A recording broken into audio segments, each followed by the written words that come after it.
Anxiety is a big, mean, stinky, smelly, bullying, crushing ogre.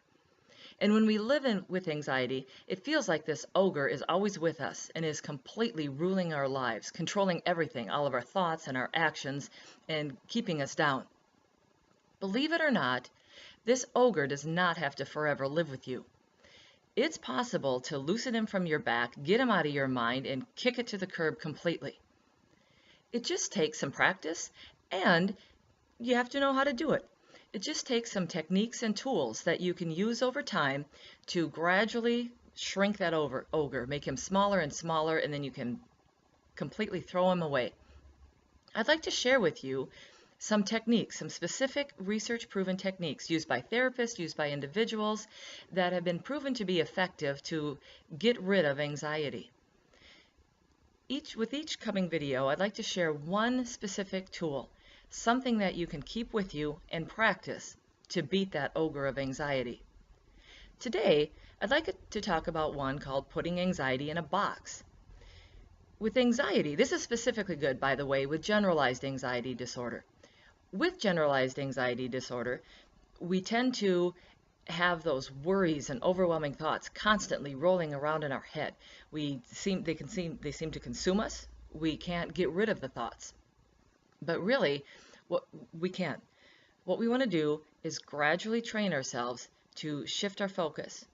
So the idea of putting your worries in a box is you kind of, in your mind, you create a visual box. It can be a bag, it can be a container. You kind of custom make your own little space that you have in your mind to move your anxieties from your entire brain to this box. So you create this box, you visualize a box, bag, whatever, and then when you catch yourself worrying with general anxiety disorder, that's almost all the time, but when you catch yourself with these worries, you purposely stop, you notice them, and then you visualize them going into the box. You put a lid on the box or tie up a sack and forget about it. Then what you do, you've made space in your mind. You've made space for other thoughts. The anxiety is in a box. There's more room in your mind. Your mind can breathe. Rather than ruminating over the thoughts now, you've got space to focus on something else. And that's when you do the next step. You shift your thinking. The worries are in a box. Now you start thinking about other things. Think about something pleasurable, a pleasant memory. You can be mindful and focus on the task at hand. Focus on positive, something good. And when those worries, because again, anxiety is an ogre, it's a strong monster, and it'll try to get out of the box. And it will get out of the box. It'll escape and it'll take control of your mind and it'll make you start ruminating again.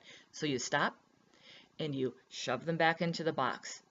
This isn't quick. You have to do this over and over and over. It's training your mind to get rid of the worries and replace those worries by something else. You've got space in your mind, so now you can fill it with pleasurable things. Over time, this is one of the things that will shrink that ogre because it's in a box. He's suffocating. He can't get out. You're not feeding him. You keep him in there. You make room for other thoughts. And again, over time, his power goes away. With the next video, I'll talk about another specific technique that you can try in your toolbox as you fight this ogre.